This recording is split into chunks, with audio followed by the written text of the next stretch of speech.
I was a college sophomore when this happened, and my name is Garrett.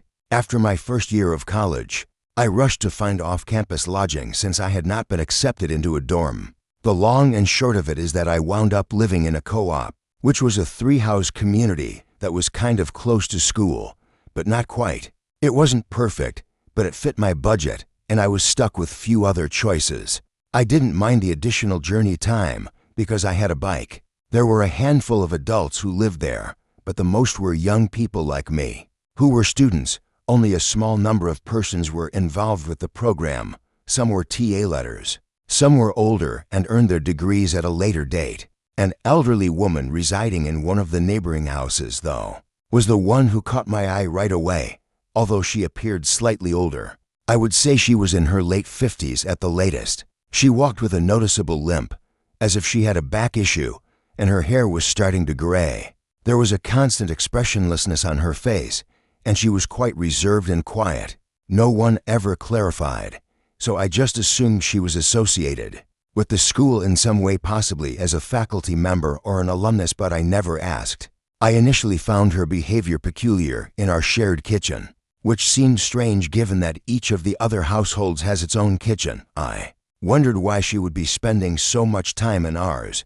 There was not a single soul around. She was utterly alone. As the rest of us spoke, ran around preparing dinner, and listened to music, she did nothing more than stand there. She merely observed us in silence, making no effort to participate, even though I knew it was implausible. There were a few occasions when we locked eyes, and I couldn't help but feel as though she was staring at me in particular. I also found it strange that nobody paid her any attention.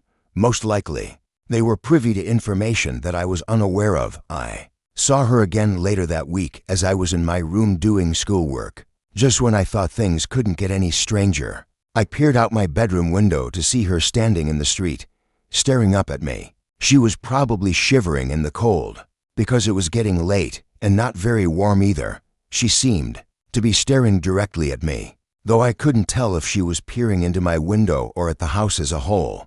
I waved to her as if to be pleasant, but I can't remember why. I felt an immediate pang of shame as soon as I did it. Her response was silence.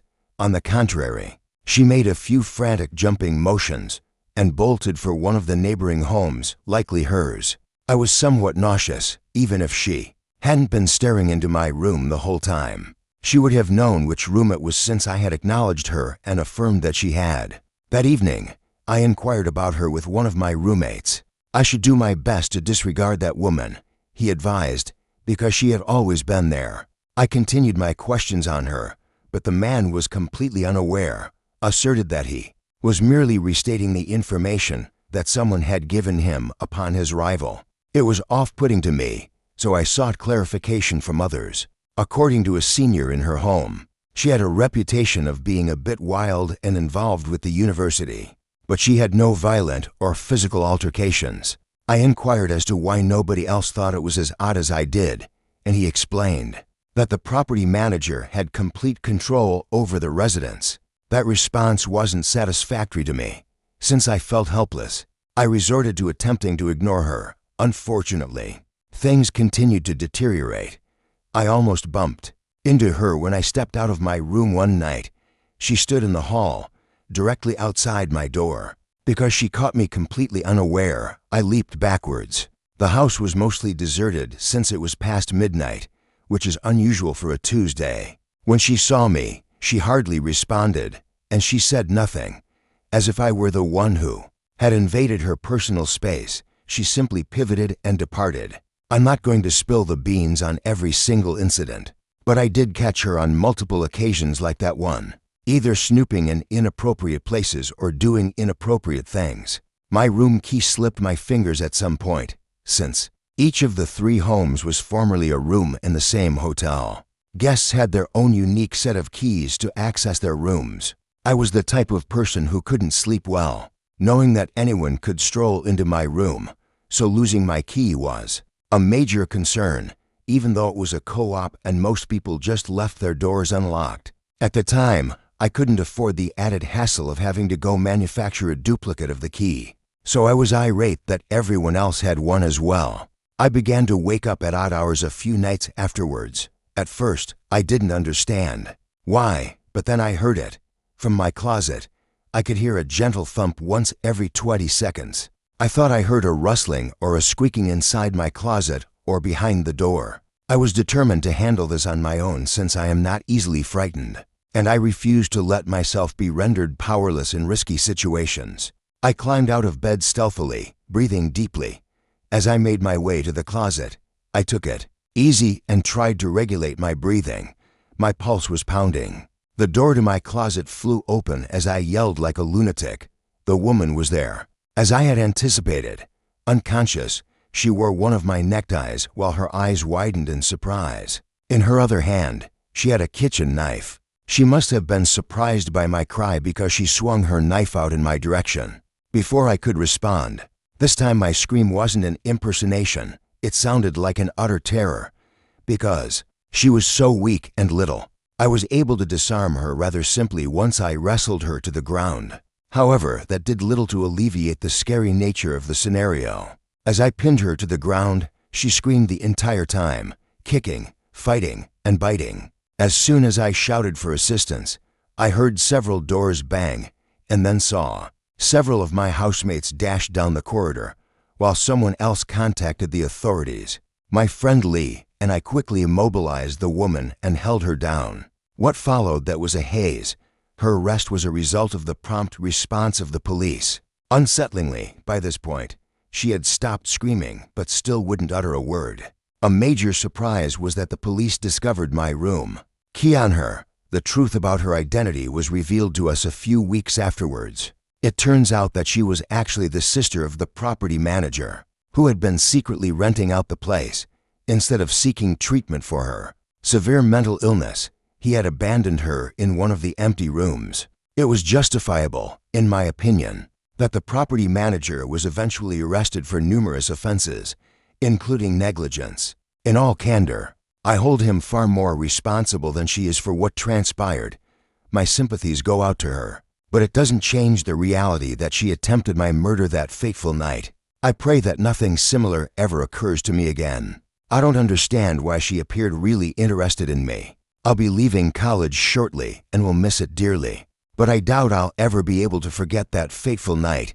I practically witnessed the entire event unfold, so I'm recounting it anyhow, even though it isn't really my tale. For almost 20 years, my husband Benjamin and I have resided in a humble 2-story house.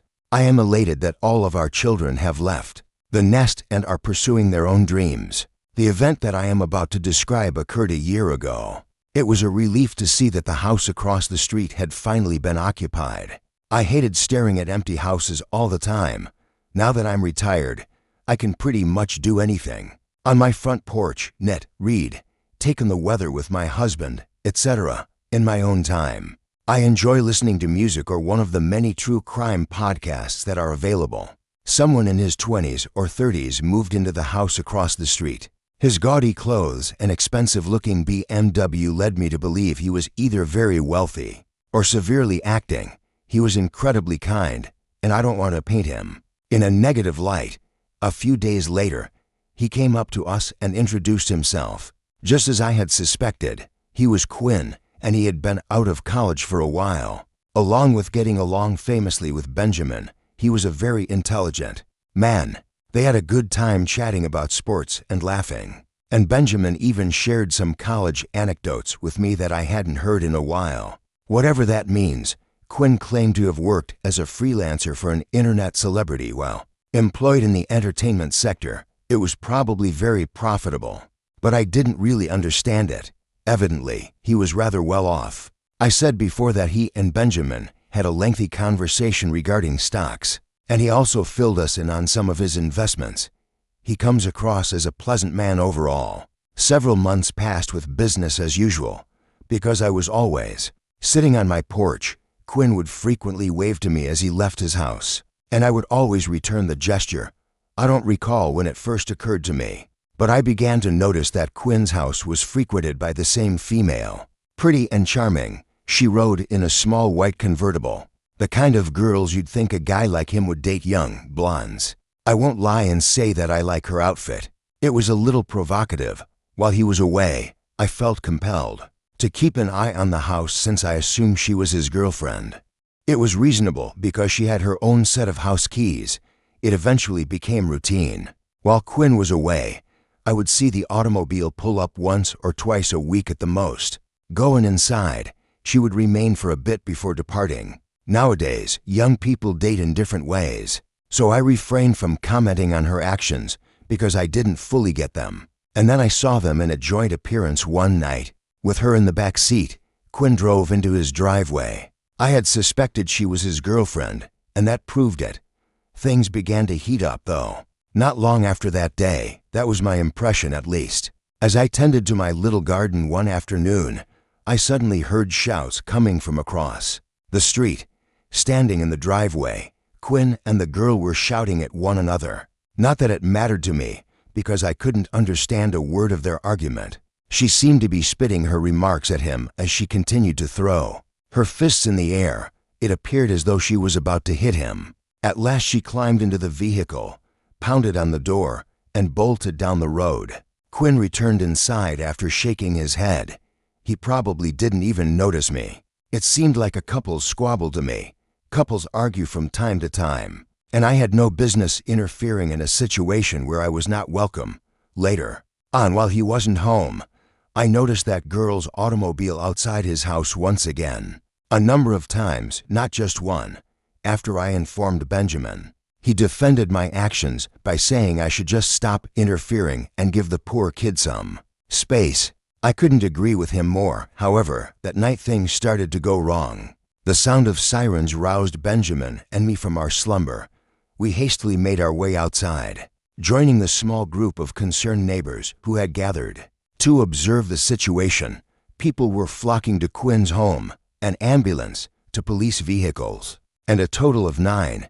As soon as the police came out of his house, handcuffs on the girl. We witnessed it. She simply stared forward expressionlessly, accepting what was happening without resistance or screams. On a stretcher, we witnessed Quinn being hastily taken outside. I was horrified to see him in such a state of gory disarray. A week later, we lost sight of him. I was somewhat anxious. After he returned, Benjamin and I went to see how he was doing. Without hesitation, he invited us in and filled us in on everything. It would appear that Ellie, the girl in question, had made matters easier for the authorities by confessing to everything. The fact that she had his house key is the first red flag. Without his knowledge, she had duplicated his spare and taken it. He claimed she began to pester him for items, expensive vacations, fine jewelry, and gourmet meals. When he was hesitant, she became possessive and furious, and their relationship began to decline. He had been blissfully unaware of her every unannounced visit to his place. I had no idea that she could track his whereabouts using his phone. She had searched his entire belongings, but the most disturbing part was that she had set up covert cameras in his room. She would check the functionality of the cameras and change the batteries whenever she returned to his house when he wasn't there. Quinn tried to break up with her during the quarrel I overheard between them. After her refusal, Quinn reluctantly consented to take a vacation. After Ellie watched everything unfold on tape, she returned to his house the following night brandishing a knife. The rest, I will not go into here because I think you understand. Despite Quinn's best efforts, she hurt him severely before he could bring her to the grounds. He was on the verge of dying or requiring surgery, according to the doctor. He appeared noticeably shaken, but Benjamin and I attempted to reassure him. Just before we departed, he mentioned that he had a lesson about not showing off his wealth, particularly in the presence of attractive women. Shortly thereafter, he departed. According to him, he no longer felt secure in that residence. He also mentioned that his ex-girlfriend had many similar acquaintances, and he couldn't bear the idea that they might have known his whereabouts. He remained a mystery to us. I hope and pray that he's okay. That kind of thing should never happen to anyone, certainly not someone his age. I was simply seeking a new beginning when I relocated to my new residence. For the sake of brevity, I will state that I was unable to remain in my previous city due to an unpleasant incident with an ex. When I was younger, I made some poor Choices about the women I hung out with and ran into some financial problems. Important takeaway. The area I just relocated to is quite charming. Few criminal incidents, peaceful, and primarily inhabited by families. Part of the reason I chose this place is because of how far apart the houses are. However, unlike the most of the other properties, the one next to mine is unusually near to each other. Just so you know, the house next door is very massive. I thought it would be perfect for my family of 10 when I initially laid eyes on it. That's exactly what I thought at first, that there was a large family living there, complete with grandparents and all. I was completely mistaken, though. I avoided becoming an obnoxious neighbor at all costs, no matter how subtle my efforts. I decided to make an effort to meet everyone in the area and introduce myself. I didn't introduce myself to my next-door neighbors until last, for some reason. Why? I'm not sure. All the other people I met were incredibly kind and honest. As far as I could tell, 90% of them were parents with small children. To be honest, I found them all a little scary due to their apparent success. On a more subjective level, I wondered how a younger man like me could possibly fit in with that kind of community. Meeting my next-door neighbor was a relief, but the day of striking up conversations with total strangers had completely depleted my social energy. Rather than giving in and heading back home, I mustered up the courage to walk up their driveway and meet them. I was a bit surprised to see a middle-aged man in a mullet open the door because I was used to meeting people in their middle years. Surprisingly, he appeared even younger than me. After a short period of recuperation, I resumed my role as the neighborhood newbie. I was about to finish speaking when he grinned so broadly that he interrupted me. "Oh my, someone born in my decade. What a pleasant surprise," he exclaimed. I shared his sentiments while laughing and ranting about how awkward it was for me to be a single man in his late 20s among all these families. He identified himself as Damon and reassured me that I shouldn't be concerned about that, adding that the most of the locals kept to themselves, which was a comfort. Said I ought to drop by for a beverage at your place sometime. Hell, why not right now? I shrugged my shoulders and muttered, expecting him to make fun of me and invite me in. Instead, he shifted his gaze to survey his living room from behind, before returning to me with an expression of regret that he couldn't. Explaining that he was occupied with work, I inquired about his occupation as a natural follow-up to his previous statement, and he somewhat lowered his smile in response. He gave me a strange look before laughing and saying finance, without going into detail, which seemed a little off to me. I asked whether he was living with anyone and told him that was fair enough. Given the size of the mansion, I found it inconceivable that he lived there alone, yet he did tell me that. He returned inside after we continued our small talk for a while, but not before he offered me his number. Even though I was thrilled to encounter a fellow resident my age and who seemed like a genuinely laid-back guy, I still couldn't get over how strange it was that he lived alone. Yes, I am aware that I was essentially engaging in the identical activity. However, it should be remembered that my residence was significantly smaller than his. In any case, I returned to my hometown and continued living my life. Nearly 6 months have passed since then. Following that, there was relative quiet for a few weeks. A few days after Damon gave me his number, I tried to arrange a hangout via text, but he constantly seemed to be complaining about how busy he was. I finally stopped trying to talk to him, kind of like, you do you, but not in an aggressive way. When someone shows little interest, I am not the sort to go out of my way to help them. No one ever came or went from Damon's place that I could see. Nothing at all, no guests, no celebrations, no females, very little. I found it unusual that he never even had takeout delivered, considering his car was in the driveway the whole time. Since I never once saw him leave the house, I had no idea what he ate. He was ethereal in his daily life. As a freelancer, I am able to keep my home office. For those curious about my familiarity with Damon's lifestyle, my office is located on the 3rd floor of my house, which provides a view of his property. I realize that seems weird and even disturbing, but his house was literally just across the screen from mine, so I couldn't help but sneak a peek every now and again. I vividly recall waking up at about 2 in the morning to the sound of really loud music on a Wednesday night. I suppose the ease with which I woke up was due to the fact that I sleep with the windows open. I couldn't believe it when it happened. I believed it was all in my head. It was a part of a very real dream. They were just outside my window when I rolled out of bed to look. The driveway of Damon was lined with 7 or 8 vehicles. No one could have missed his party. Contrary to popular belief, I am not the kind to gripe about insignificant sounds, even though I've been to many house parties before. The noise was absolutely outrageous for a midweek evening. To tell him to turn it down, I thought I'd just go knock on his door. I walked over. Hoodie pulled over my shoulders from the outside. It was obvious that it was a full-on celebration. No one replied when I pounded on the door, knowing that Damon would likely disregard me and provide me with a BS excuse the next morning. I refrained from texting him.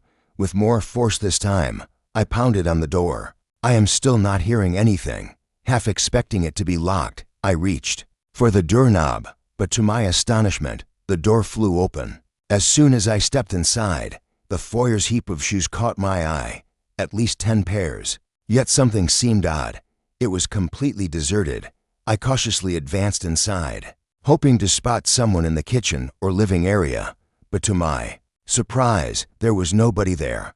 Nothing was left out, not even drinks. Even though I didn't understand a word of the music playing in the background, I finally gave it a good listen, and suddenly it all made sense. Rather than music, it was a recording of people yelling, laughing, and clinking drinks. It was all an act, you name it. However, I was still left scratching my head about how that could possibly account for the shoes or the cars. I can tell you with absolute certainty that that residence was inhabited. I ought to have turned around at that very moment, but I had to know what was happening. Until I spotted a door that was slightly ajar, I quietly made my way around the home. With a delicate push, I was able to open it, and the basement was below. How did I know? I have no idea. Downstairs, though, I had a feeling that what I needed was waiting for me. Aside from a dim light emanating from an unseen source, the descent of those stairs was shrouded in darkness. I knew there was no rhyme or reason for going down there, but I went nevertheless. At the base of the stairs, I peered around. Somewhere in the lower level, light was emanating from an alternate entrance. I cautiously approached it, and as I drew nearer, I became aware of an additional sound that had previously gone unnoticed. Due to the background music, it was almost robotic in its sound. Like a buzzsaw or other powerful machinery, there was this rhythmic, harsh grinding. I inched closer till I could look through the fissure. 3 figures stood there, staring across the room at an invisible object. Every one of the men looked much older than Damon did. Along with their safety eyewear and thick rubber gloves, they wore heavy-duty work clothing. What appeared to be work boots were also noticeable to me, despite the fact that I was aware of those other shoes up on the steps. I would have thought they were construction workers if the situation had been different. Their target was too far away for me to make out what they were staring at. I stood there for a few seconds before I began to detect the horrible odor of bleach or some cleaning product. That was the tipping point for me. I began to experience a horrible queasy feeling, as if my life were in jeopardy. My mind is blank. Attempting to maintain complete silence, I pivoted to depart. On my walk back to the stairs, the light behind me abruptly went out. As if someone had closed the door in my back, I couldn't hear the sound of the door slamming due to the music, but I could feel it. With all my might, I dashed up the flight of steps. I dashed through the foyer and bolted out the front door. Going straight to my residence wasn't in my plans. In order to reach the backyard, I scaled my own fence. My heart was thumping as I quietly entered via my side door and locked it behind me. I was determined that I would not reveal my snooping identity to Damon or any of the other guys. After collecting myself, I made my way to my office, where I turned out every light to get a better look at Damon's house. I ducked under the window and peered over the edge. Nobody was around. A few minutes later, though, the front door swung wide and 8 or 9 men swarmed out, searching the yard, driveway, and street. Nevertheless, Damon was noticeably absent from their ranks. Everyone seemed older, and I could tell, just like the first men I'd ever seen. I couldn't understand a word they were saying, but it appeared like a number of them were arguing I feared they were going to start fighting in the street when one of the men shoved another, but thankfully it didn't happen. Once everyone returned indoors, the music promptly ceased. Attempting to comprehend the recent events, I remained positioned at the window. I considered contacting the authorities, but I wasn't sure what to say. No longer was the music being played. I couldn't find any actual crimes to report, considering that the majority of my neighbors were parents. I failed to grasp why they all seemed to be okay. With the constant blasting of music, Damon would have known it was me if the police hadn't been able to hear me call, I thought. As for the shoes, I didn't understand either. Everyone I'd seen so far was sporting a pair of boots. Did they really pack spare shoes to just leave in the lobby? Because I was overwhelmed with questions and had no idea what to do, I decided to just go to bed. I glanced out my bedroom window the moment I awoke the following morning. Every single vehicle had vanished, even Damon's.